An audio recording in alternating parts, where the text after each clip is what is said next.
there have been many developments in the RTOs and a lot of developments on the regulatory side. And that in turn means that if we're going to be competitive, we have to make changes to our portfolios for generation. And during that meeting at near the end, I mean, we did talk again about transmission in the afternoon.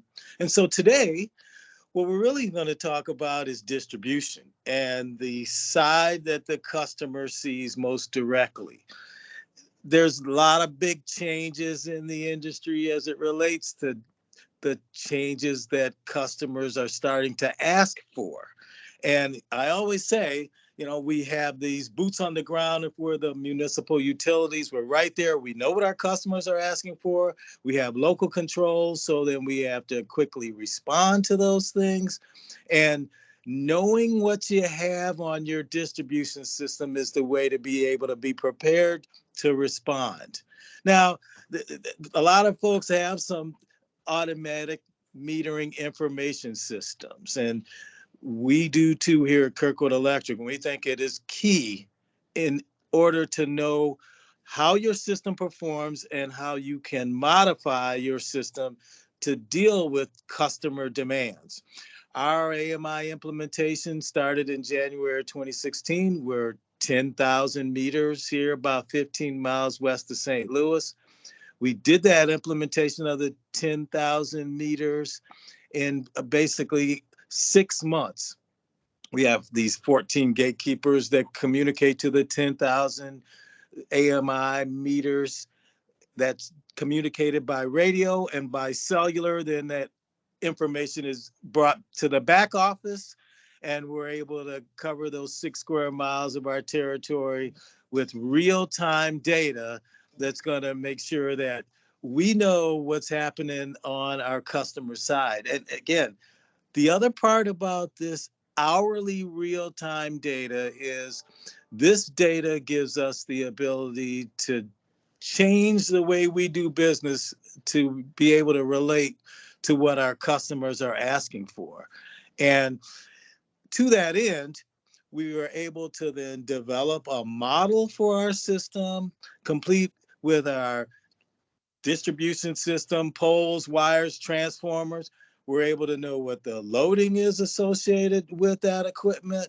And then we can do the different types of analytics that you need to do to be able to change your system for the types of things that are coming up in the future.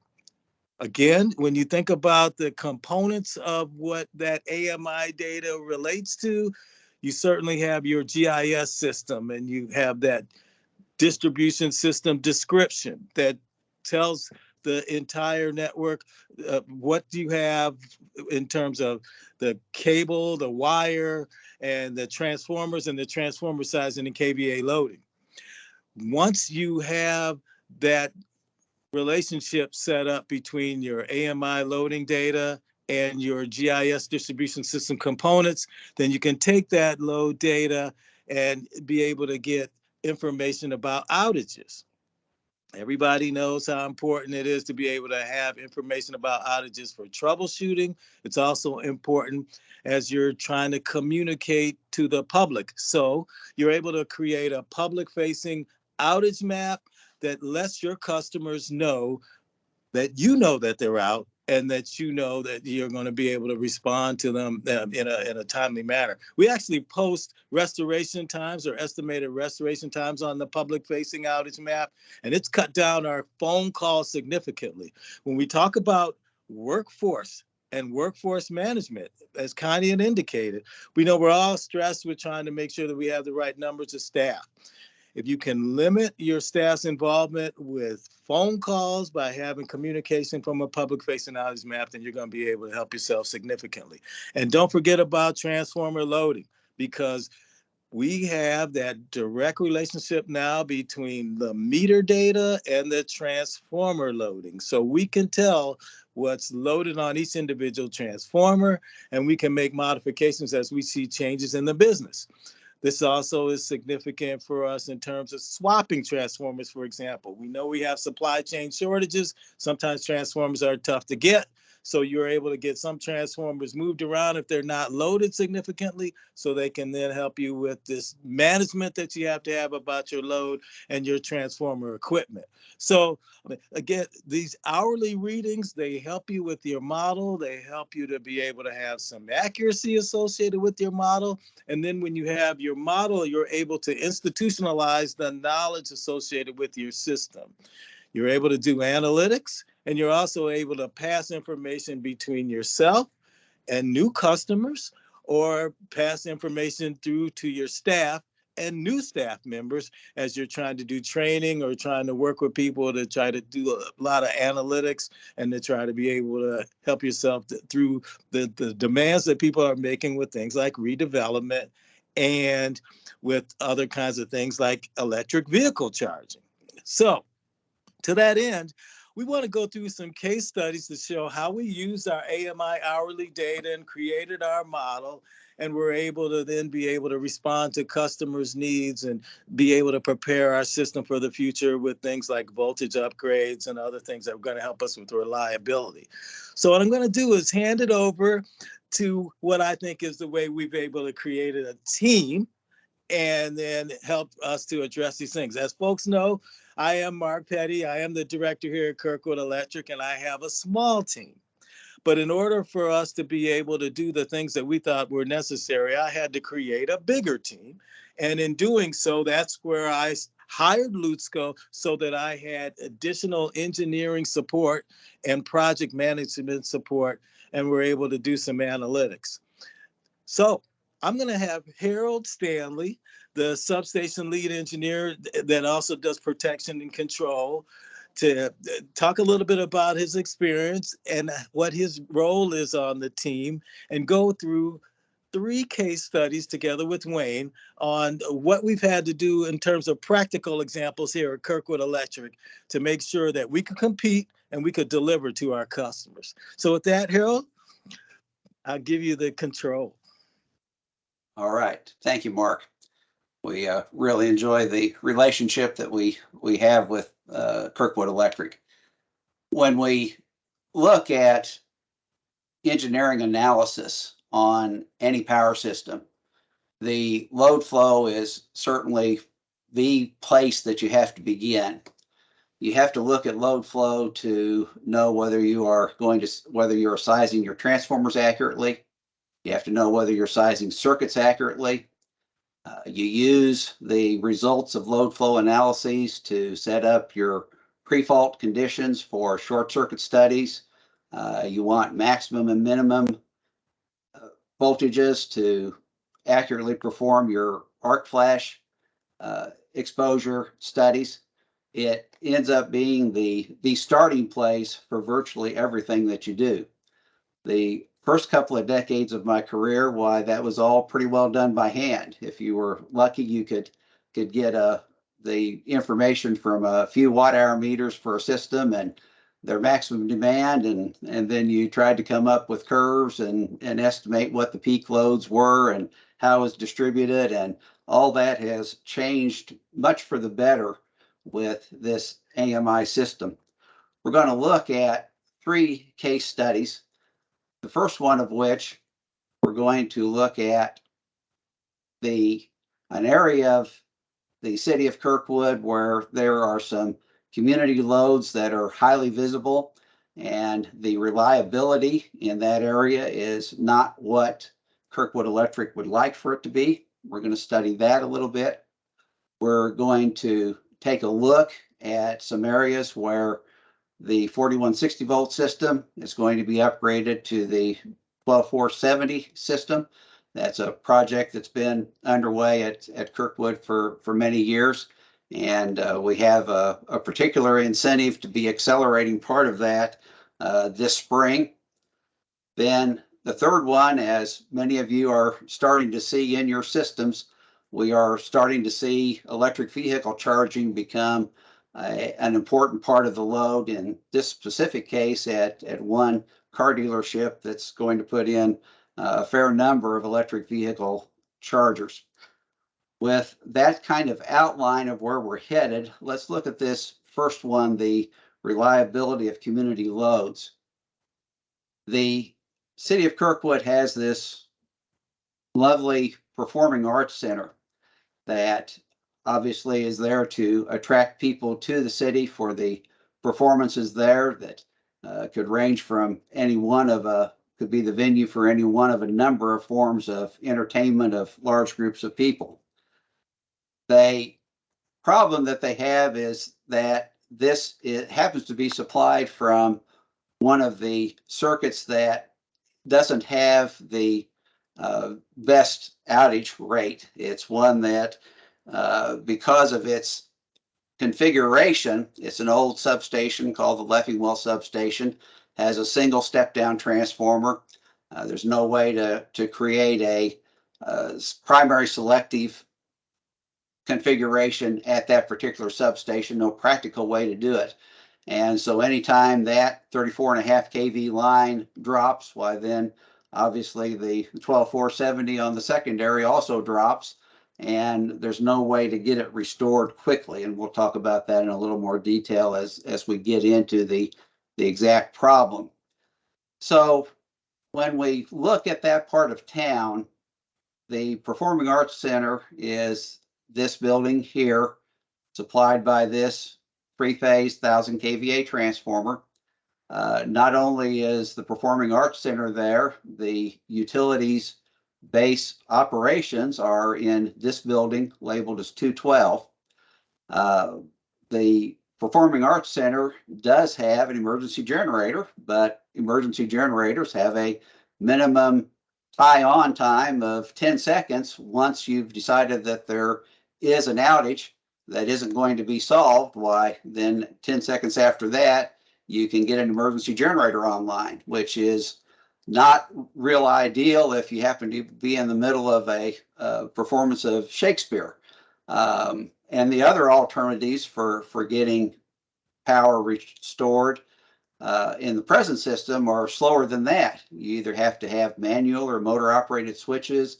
Somebody has to be made aware of it, and then they have to take action.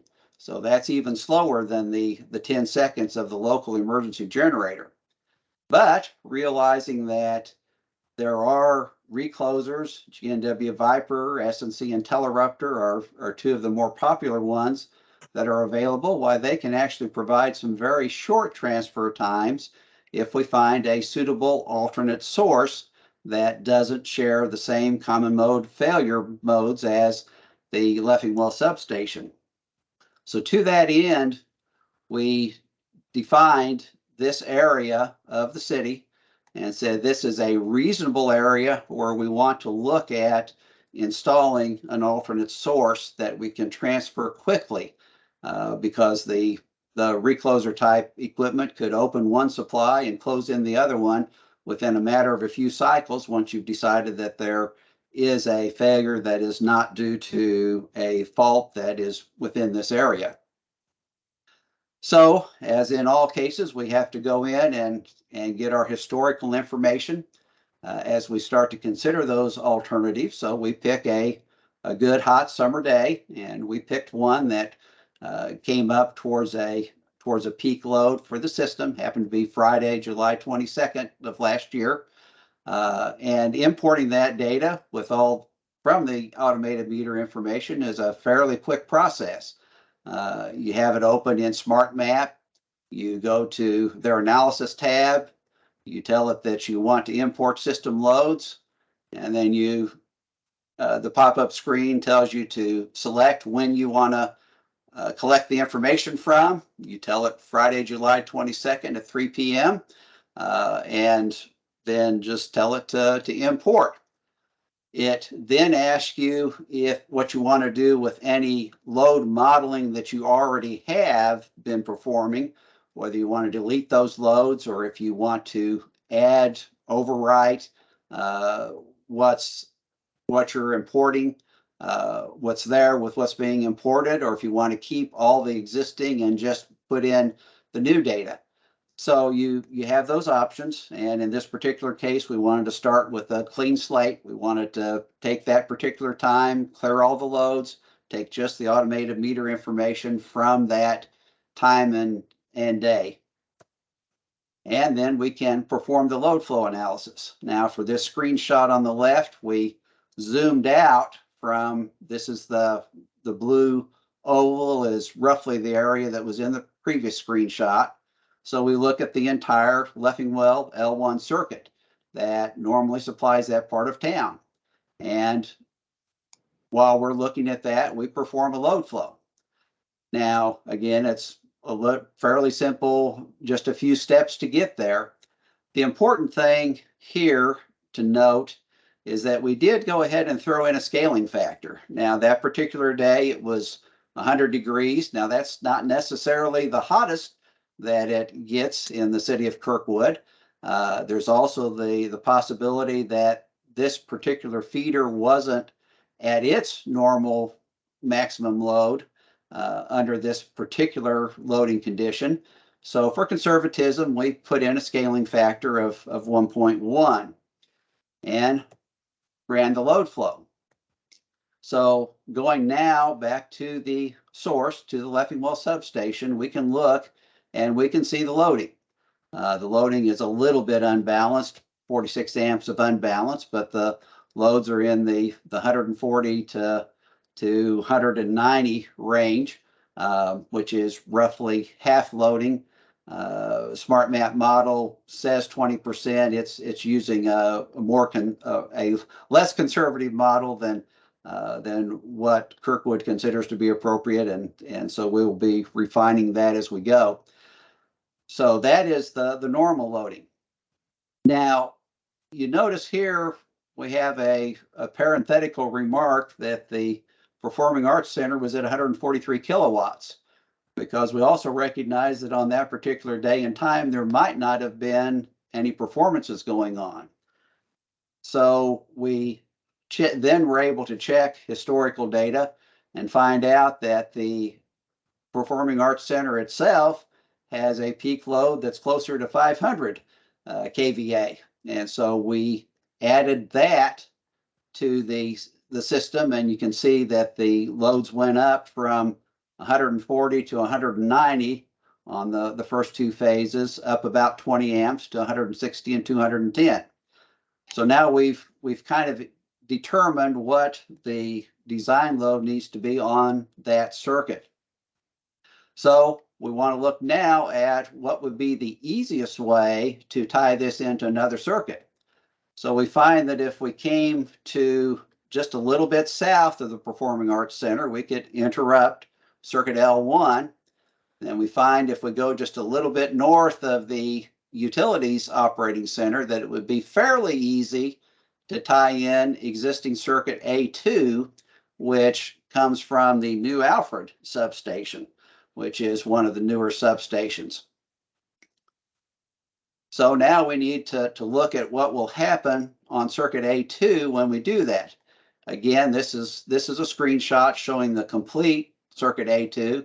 As you can see, it serves some businesses up here along this main road, has some residential customers, and then we're going to add this sensitive area to it in this alternate configuration, this emergency configuration. So we need to look at the loads. So to get our baseline, we again look at the New Alfred substation, circuit A2. We apply the same 110% diversity factor, and we find that it's running a little above 400 amps under those conditions. Then it so happens that this car dealership that we're going to talk about in a little more detail later is also on circuit A2, and is going to be adding that charger load to circuit A2, and its impact is noted here. It adds roughly 50 amps of load to the circuit under the worst case conditions. So now we want to open the Viper from L1, close the Viper from A2, and see what the load looks like. And now we've gone up into the mid 500s for the load on A2.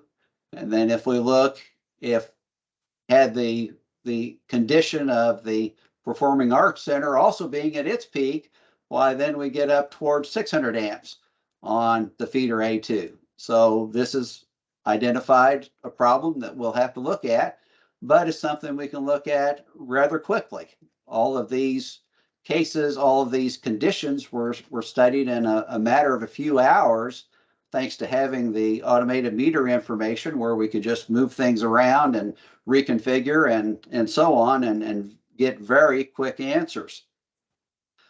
So with that, let's talk about this area where we need to be upgrading 4160 to 12470 as soon as possible, because the problem is that the Kirkwood Electric has observed some problems with the load tap changers at Old Alfred Substation. And our subject matter expert on transformers, Wayne Henry, has seen it in some of the results and agrees that, yes, we don't want to leave those in service any longer than we have to. And so we want to accelerate our long-range plans to upgrade this portion of the system to 12470 and get the load off of those 4160 volt transformers. So we'll follow the same process, get historical information, then perform our analyses, and we will identify some interim switching configurations, but then we have to make sure each configuration will have acceptable loading under worst case conditions, so that regardless of where we have to stop this process, that we never create a situation where we would overload something. So on that basis, we took a look at this area that's called Woodbine Center. The purple on this map is 4160, and this area that's highlighted is the area that's this 12470 that could prospectively supply this area. So we take a look then. It's a fairly simple thing to do in Smart Map. You just disconnect it. We disconnected it at this location and then tied it into the 12470 circuit to include that in the area that is being supplied at 12470. Again, this happens to be Leffingwell L1 is the circuit that we'd be adding it to if we did that. Leffingwell L1, this is the loading that we had with the KPAC at maximum demand from our earlier study. And then if we add this load, it's going to add about a little over 20 amps to each of the three phases. The imbalance is going to stay about the same. So that's still well within the loading capacity of that line. We took a look at another area that's near Windsor Springs. This one's a little bit different because we see the three-phase trunk line, but this particular area is mostly served by a tap off of phase C. The blue indicates a phase C tap, and then if you look outside the area of conversion, why the black is phase B, the red is phase A. So this is an area that we looked at potentially converting as a part, and so this is what it will be energized in the future. And take a look at its loading. So it, looking at L2, which is a feeder we haven't looked at before in this presentation, it's loaded to pretty close to 400 amps.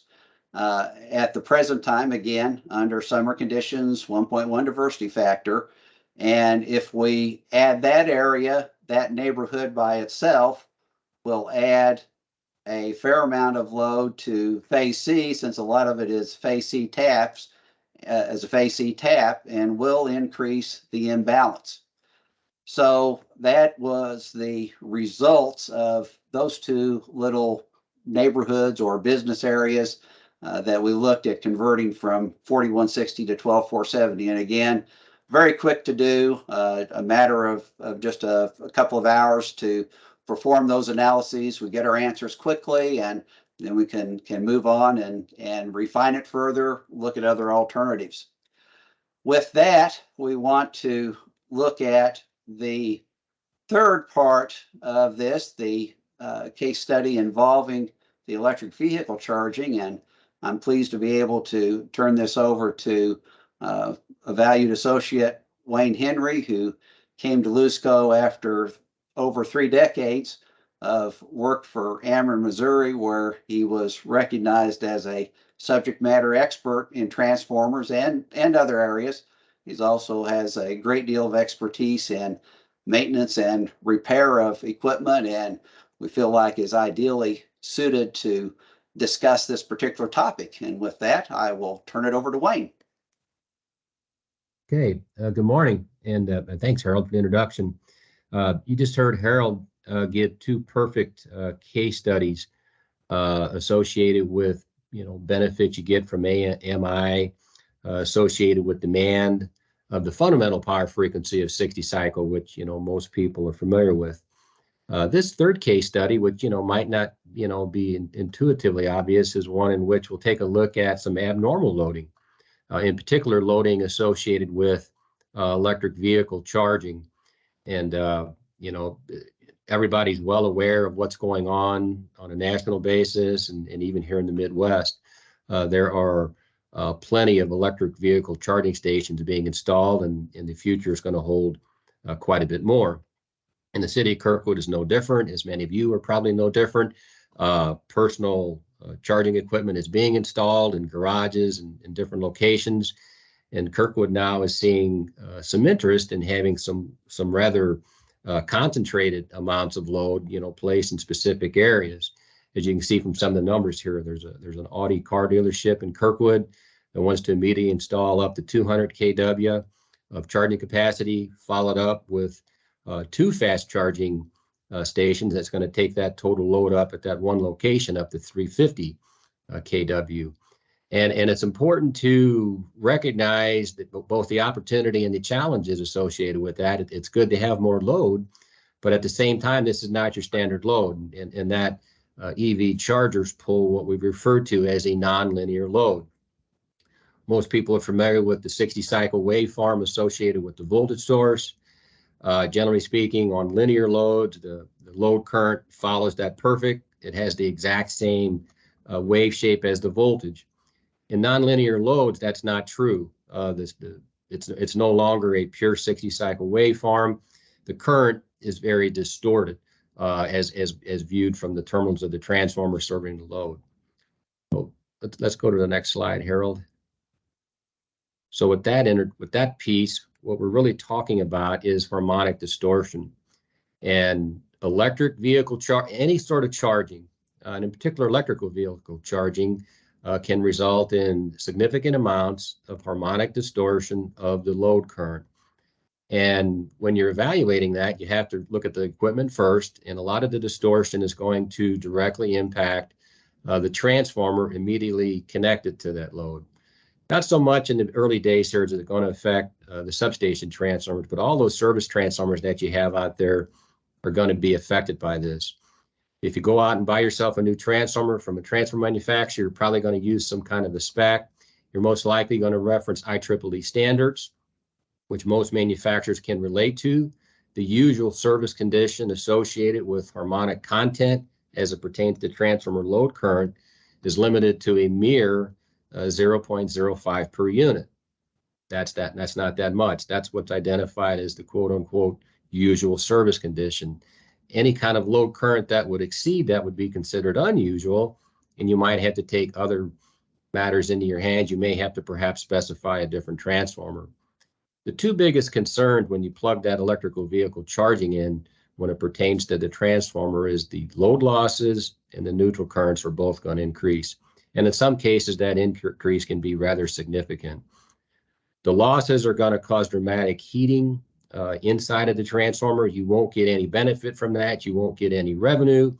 You'll have to pay for those losses, and that loss could result in heating, which could ultimately shorten the life of the transformer because you will be operating at temperatures that exceed the transformer's insulation design capabilities.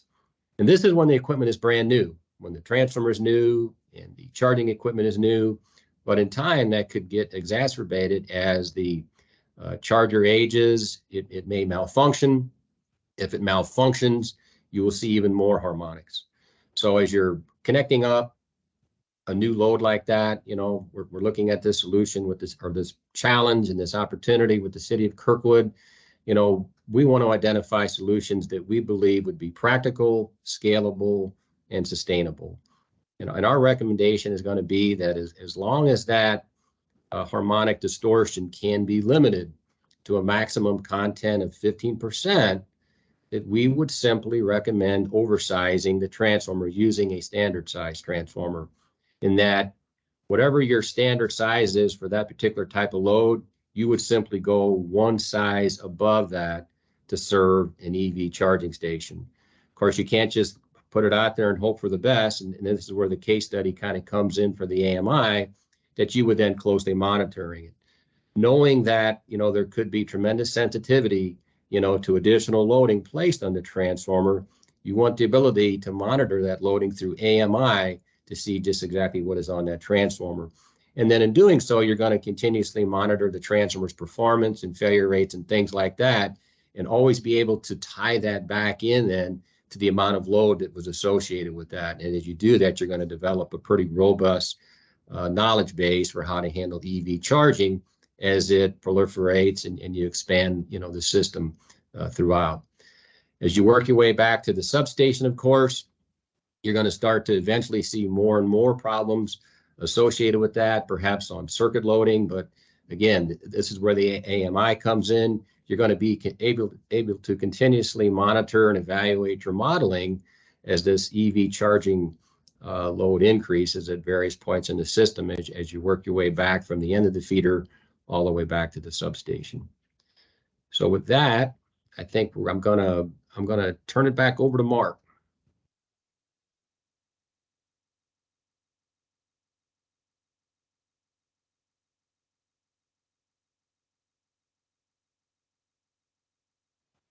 You're muted, Mark. Oh, thank you. Apologize for that. People, as a municipal utility, as a director, sometimes people walk in and they work with you on things. But the general idea is that, as a municipal utility, and I'm an MIT engineer guy, some of you might know, and we have the responsibility to make sure that some of these things that we talked about that are engineering based are really utilized, these concepts are utilized in order for us to compete. In our service territory, what you notice is that, we have Ameren, that's the nearby investor-owned utility, and we're typically compared to Ameren in the way that we perform. And as you notice, I've been able to develop a team to help to assist that has ex-Ameren employees that now work for Luzco that can assist me and give me the type of interconnection, interfacing type of knowledge and relationship that I need to move forward with some of the concepts that we have to introduce, not only internally to my staff, but also with my customers. So that then, we are competing on that very high level, and we're able to prove that the municipal utility concept can deliver just as the other IOUs or co-ops can deliver. Again, it's most important to know your system, to know what you have.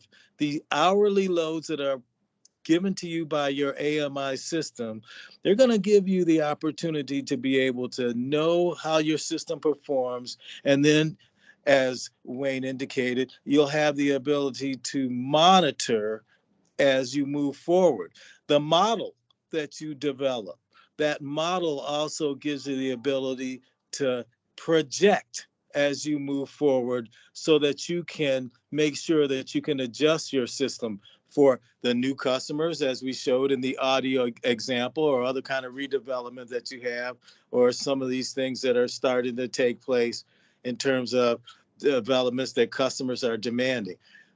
John Twitty talked about it yesterday, and you heard Chad ask the question, hey, what's going on the distribution side, and are we looking at some things? And we think we have an example of the way to create a team and use the software and use the AMI data so you can start to look at the effects of things like rooftop solar on your system, electric vehicle charging, and don't forget that time of use rate thing that's out there that you're going to want to adjust for and know how your rates perform for, so that you can make sure that you have the right revenue. And again, with workforce changes that take place. And some of you may know how our staff looks. We have people that are retiring. We have new people that are coming in. So we can institutionalize the knowledge of our system through the use of this software and through the use of these systems. And this institutionalizing then enables us to do training and to pass on the performance of our system. And certainly helps with any kind of troubleshooting or things that you're trying to do, and make sure that your reliability is going to continue as you go through these workforce changes. So again, I mean, I always feel like the municipal utility concept is a concept that always needs to be refined to adjust for future changes. And when you take a look at the local control aspect, you're going to get the city councils or your board or your local customers to want you to do certain things, and you're going to have a strategic plan that is addressing those particular things. And then, of course, the idea is you might not have a large engineering staff, or you may not have as many people as you want to be able to make sure that you have the technical expertise. So that's why you want to reach out and help to get the other additional resources and help to fill that void that you might have in your utility, so that can make you quick, fast, and agile to adjust for what customers want to see. And again, you can see that these projects are coming. I mean, there's no question about it. You can't stop what the customer demands are going to be. They're going to ask for projects. These key customer accounts that have significant load are going to come to you, and they're going to ask for EV charging. They're going to ask for changes to their system, and those changes mean that you have to know what your load is and then react to it. And having the team set up to do that gives you the ability to react quickly and to try to make the changes that you need to make to address what your customer needs are. And I always think that a team concept is going to give the ability to do more than just what you would do by yourself. And building that team, building a team of folks that are maybe IOU experience, maybe co-op experience, in addition to having some of your own farm system, that's going to enable you to address what these customer needs are, and they can be rapid and quick. So you've got to be rapid and quick in the way you build that team. And sometimes full-time employees aren't the things that maybe your local council wants you to add. So in the interim, you do the contractual resources, and you're able to add those resources that you need. Kirkwood, incidentally, just so you know, went out and got a $15 million bond a couple of years ago so that we could start to do these distribution system upgrades for reliability and to be able to alter our system. Some of the other dollars that are available may be in the form of grant dollars now, and some of the things that you see, that you can get for grant dollars are going to be able to help you to have the type of funds that you need to give you that injection of cash to be able to start to make these changes rapidly. So I think you're going to want to think about your team building. I think you're going to want to definitely make sure that if you have an AMI system, you have a good model. If you don't have an AMI system, you're going to be able to reach out and get resources to get that system, and then to be able to know how your system performs so that you can prepare for the future. So I'll turn it over to Chris a little bit, and she can talk a little bit about how to make sure to get in touch with everybody to be able to do some of the similar things that we were able to do at Kirkwood to build a team. Thank you, Mark. Appreciate it. So I'm Chris Young. I'm the Director of Business Development here for Luzco. And I'm the one that is going to help you get connected to our subject matter experts, the engineering team. So first, I wanted to say thank you on behalf of Luzco for attending, and let everyone know if you're interested in learning more or would like to include Luzco in RFP opportunities. I'm going to include my email address and the capability statement of Luzco in the chat, in case you miss my contact information on the slide. So you can also reach out to us if you have any RFPs going out. We would love to be part of that bidding process. for any work. It doesn't have to be related to this. We have a transmission and distribution design department. We have a substation department, and we have a huge PMO group that includes a wonderful team of PMs, management and analysts, along with P6 scheduling services. So we've got the full services to help you. Also, in addition, I wanted to mention there's several grants that have a goal to make your systems more resilient and also smart distribution controls. Not all the guidelines for the funding are smart distribution plans in place for distribution system improvements will help you quickly. I'm sorry. So the funding, if you get prepared now, you'll be ready to be able to apply for these grants. And so there's different qualifications for each grant process.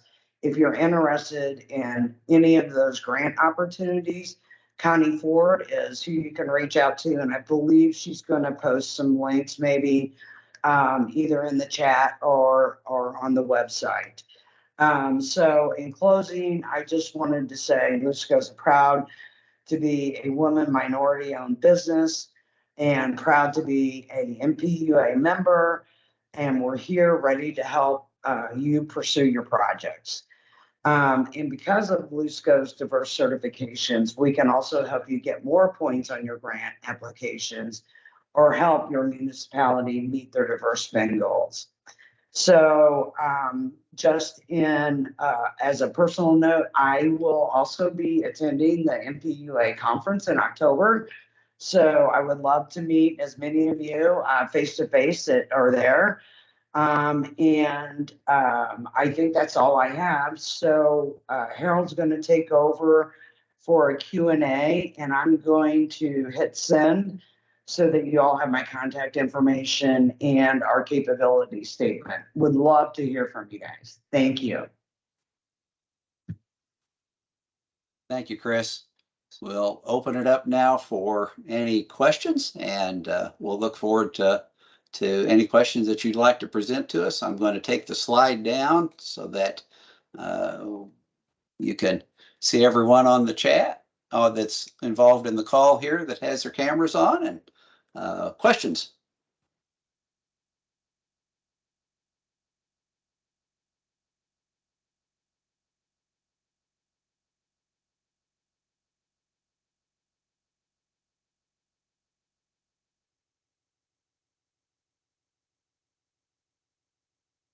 I'll ask a question.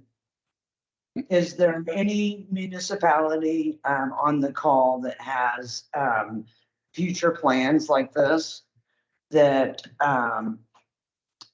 or EV stations coming or anything like that? Anybody wanted to identify themselves?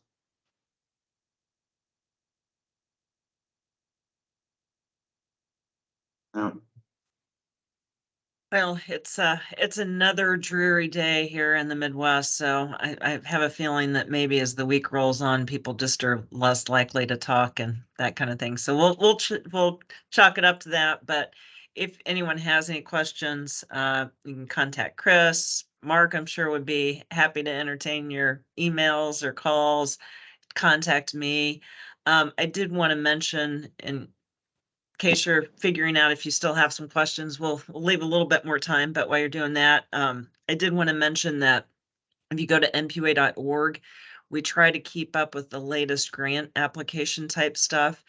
And Chris and I think Mark had also mentioned that a lot of this stuff is going towards not only, integrating renewables, of course, but also smart distribution system controls, resiliency. So there are so many things that fall into resiliency, in my mind anyway. That's what we're all about with that, with operating our systems. And so some great opportunities out there. We are applying here at MPUA. We've gotten to the second step of what's called GRIP grants.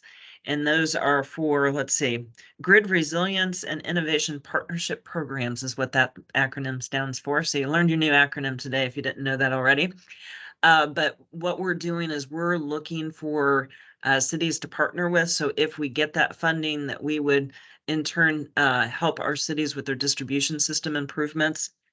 And so we're looking at anything from AMI to SCADA to like some of the programs that we talked about, or some of the projects that we talked about today. If you know that you have those system improvements coming up, if you have that outlined in your CIP, or even if you're still thinking about it, please contact us and let us know so we can work with that and get that information so we can have a stronger application. We just sent out an e-newsletter this morning that has that link to a survey, or just contact me since we're recording this. I don't want to put it out into the whole big wide world, but just ask me for that survey link, or just contact me, because we'd love to hear about your projects. And especially if today you learned some stuff that you thought, oh, wow, we would really like to do that in our city. So with that, anyone I have have one any more questions? thing. Okay, I have Chris. one more thing. I just wanted to point out, so we covered this very specific topic of this piece of the project. And I also wanted to call out that the transmission distribution line design engineers were involved with Kirkwood's project. And we also are managing the project through our PMO office. So call out to Brandon McElroy, who's on the call. So we've done the full service for Kirkwood. And I think that is why Mark has such a big smile on his face, relieved a lot of stress from him. So just pointing that out. Thank you. All right, well, thanks everyone for attending, and just get in touch with us if you have any questions. And thank you for everyone who presented, and especially Mark Petty for introducing us to this project case study testimonial webinar. Enjoy Thank the you. rest of your day. Thanks a Thank lot. you. Thank you.